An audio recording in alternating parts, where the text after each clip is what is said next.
Oh, hey there, vinyl community. Elliot here, Lazy Dogs Records, and I thought I'd share with you some records I recently picked up that you might find of interest. I want to start out with two new records I ordered online and picked up in the last week or so. Uh, I think they're important records that I want to share with you. Norman Blake is 86 now, living in Rising Fawn, Georgia, and fortunately, has given us so much great music, known as one of the great flat pickers, uh, guitarists. He did his first solo record in 1972, and this year, a month or so ago, this came out, Pilgrimage to Rising Fawn, Norman Blake, and it's got all the names of all the people that participate on it.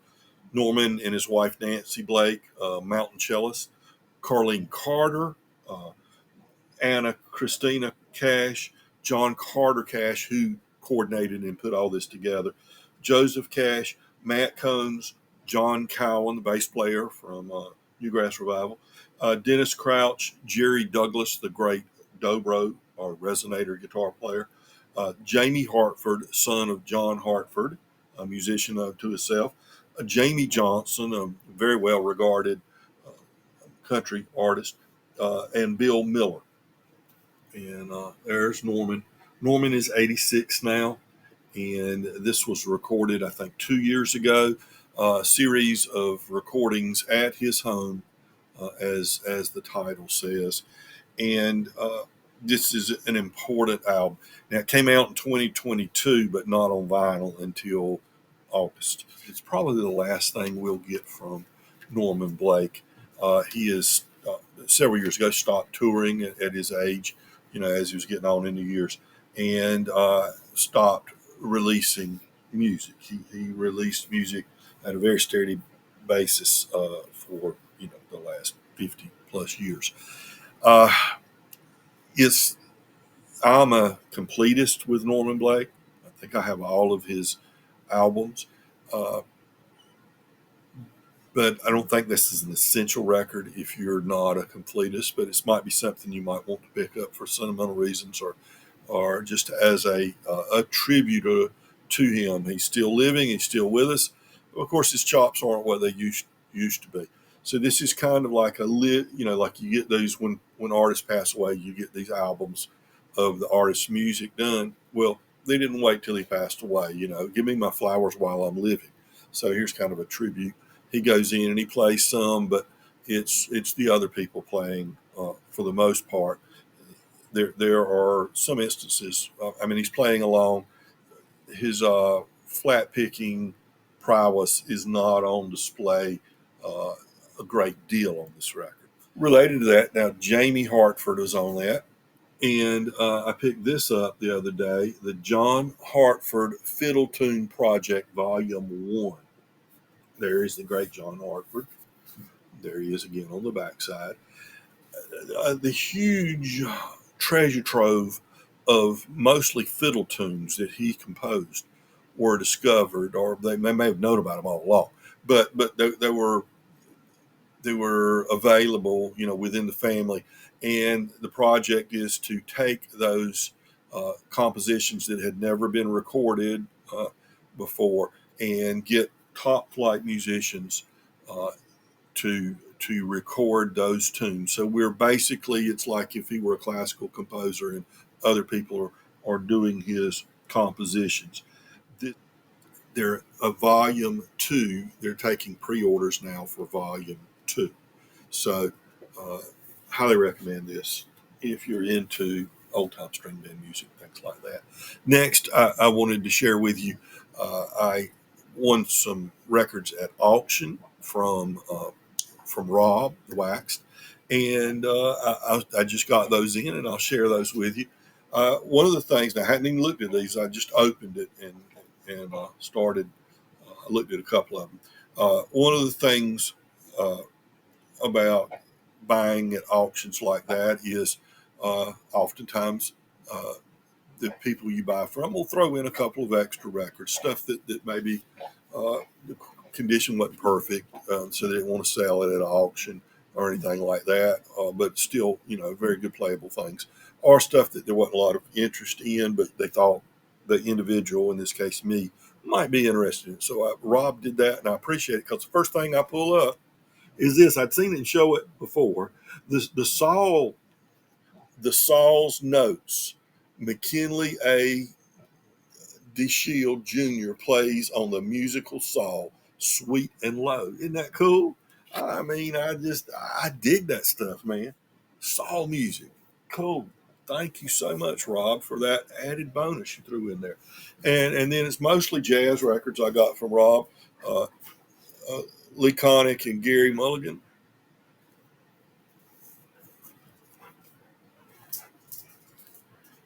Gels Vibrato. I've got a copy of this. I'm hoping this will be a little better condition than the one I already have. Miles Davis Greatest Hits. It was a bundle, I think. These were these three and two more. The next two probably were part of that bundle. On Verb, Johnny Hodges and Wild Bill Davis. Blue Rabbit. They always have cool covers. I've got at least one by these two in combination. Uh, Not this one in particular. And it had a food cover, I believe, was the thing. But it's on Verb. I'm not going to take these out of the outer sleeves, just unless something really jumps out. And Charlie Bird, The Touch of Gold. And that's a 2i on Columbia. Okay. So that was a pretty inexpensive bundle I picked up from them. And Tower Power. I couldn't believe not many people wanted to bid on this Tower Power horns here. And Jackie McLean, Let Freedom Ring on Blue Note.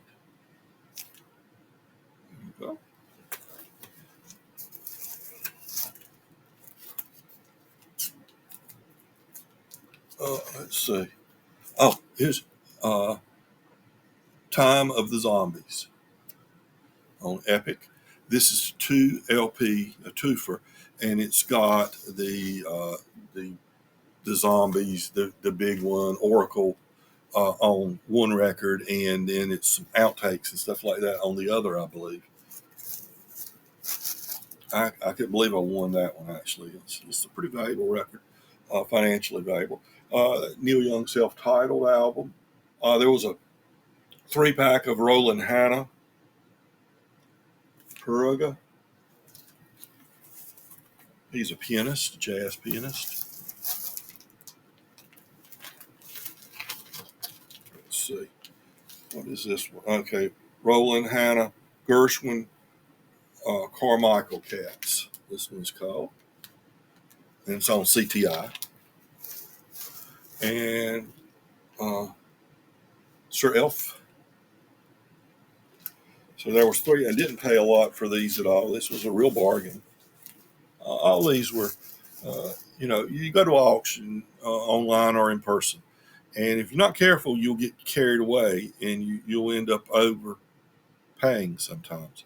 But generally speaking, Rob's auctions generally close at either a bargain or the going rate for something. Most people are pretty, in control. Sometimes I sell at a vintage table in an antique shop near my house, and I also have started going to the record shows in Raleigh. They have 4 of them a year, and I try to make it to each one to sell.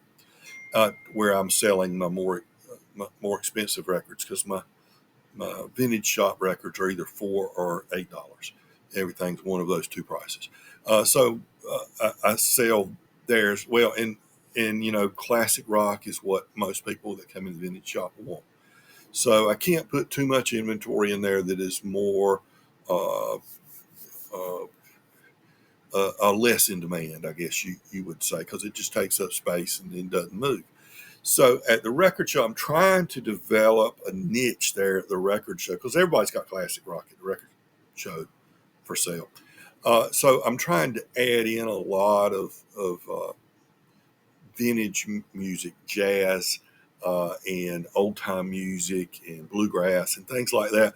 The person coming in there looking for some of that sort of stuff uh, might be able to find it at my tape. So what I'll do is I'll buy these records and they'll cost me $2 or $3 a piece or less, and I'll clean them up and put new inner and outers, and then I'll put them out at the record show. So just to show you what I got 50 records here that I'll be cleaning up. Now this is one more of a quirky rock one. I saw him live one time, Joe King Carrasco and the Crowns. Okay, and this is it on Slash maybe? Let's see. And these are all VG Plus records as far as the playing condition. It's on Hannibal Records. Okay. Wynton Marsalis. I always get these records fairly inexpensively.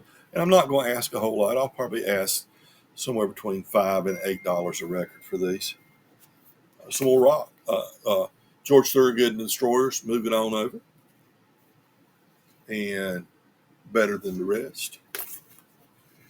Okay, getting into your bluegrass, the Mac Wiseman Story. This is on CMH, and that's a 2-record set. I saw Mac Wiseman many times over the years. Wild Bill Davidson and Papa Blue. I showed you a Wild Bill record just a minute ago I got at Rob's auction. Okay. JJ and Kia Winding, trombone. Okay. JJ Johnson.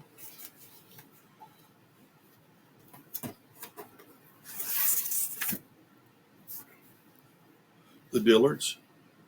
This one is Roots and Branches. Yep, Roots and Branches. Byron Berline. That's Daddy's Favorites.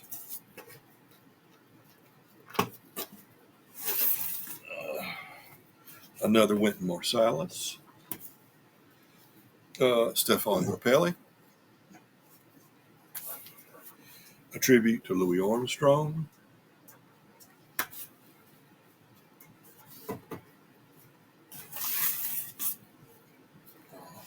Prez in his cabinet. Lester Young, of course, was called Prez.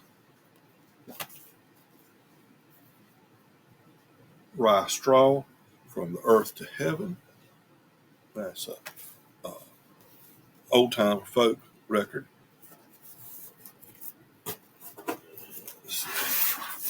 So, these are going to be mostly things that people aren't going to jump out.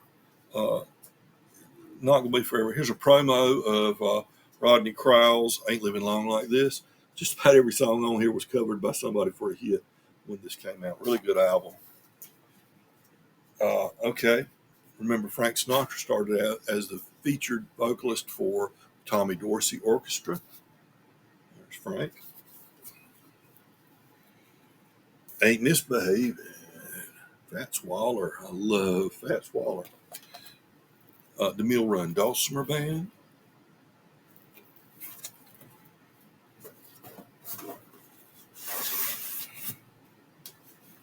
Another Stefan Grappelli. This is Satin Dawg. It's a 2-record set. Any of you remember Mike Cross? This is Solo at Midnight. I saw Mike Cross many times. The Everly Brothers' Greatest Hits.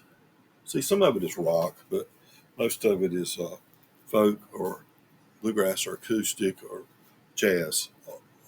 Robin and Linda Williams. They used to be on Prairie Home Companion all the time. This is Dizzy Gillespie Jam. Duke Ellington and his orchestra with Johnny Hodges in his orchestra.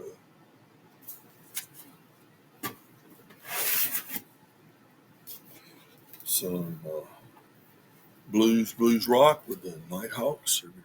There's the only Nighthawks record that was on a major label on Mercury. Balancing these on my knee. I hope they don't fall. Okay. Wynn Osborne and his Bluegrass Playboys on CMH. CMH put out a lot of bluegrass over the years. Charlie Moore and the Dixie Partners, and with Al Elliott and Bill Napier, bluegrass album.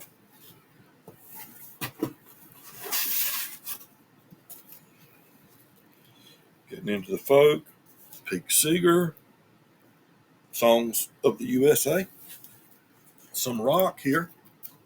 My favorite rock band, Little Feat, and another Little Feat.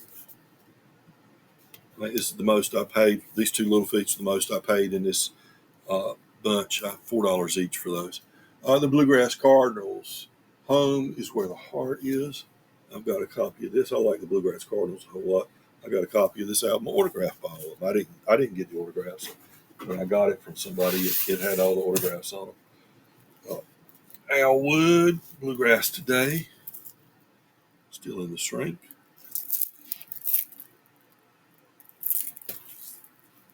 Some more rock, Graham Parker. That's Squeezing Out Sparks. A great album, Maria Modul. You wouldn't believe all the great, or you might believe it, checking out all the great artists that played on this. Dr. John, Clarence White's down here somewhere, David Grisman, Chris Etheridge from the Flying Burrito Brothers, Bill Keith, Richard Green, bunches and bunches of, if you're going to do an album like that, that's the people to have on it back then. Shelley Mann and Company, featuring Johnny Hodges and others, Eddie Haywood, Barney Biggard, so on and so forth. And this is on Contact. G.G. Grice from 1961.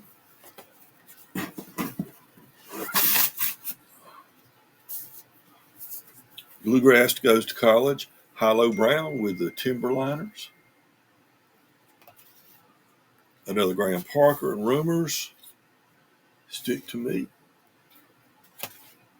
Duke Ellington in a magenta haze. Jackets in a little rough condition. Mostly jackets are in good condition as well. A couple of them are. Dexter Gordon Quartet, Manhattan Symphony. This is a promo.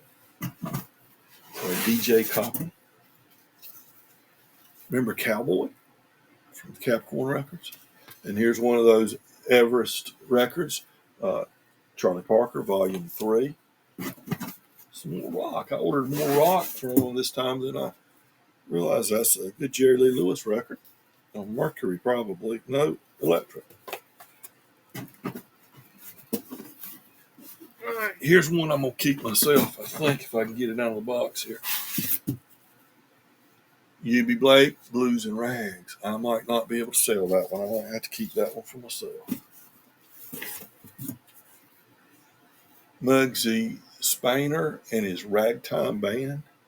This one intrigues me. I'll have to listen to this one before I put it down at the record show. There's a bunch of records in Nappy Brown, Apples and Oranges, Apples and Lemons. I got this record myself for my personal collection the other day and saw it again, good price.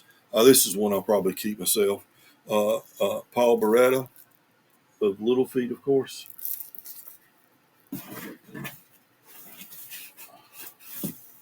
And the last one, the incomparable Ray Charles. All right, everybody remember, be kind to your neighbors. Because, folks, we're all neighbors.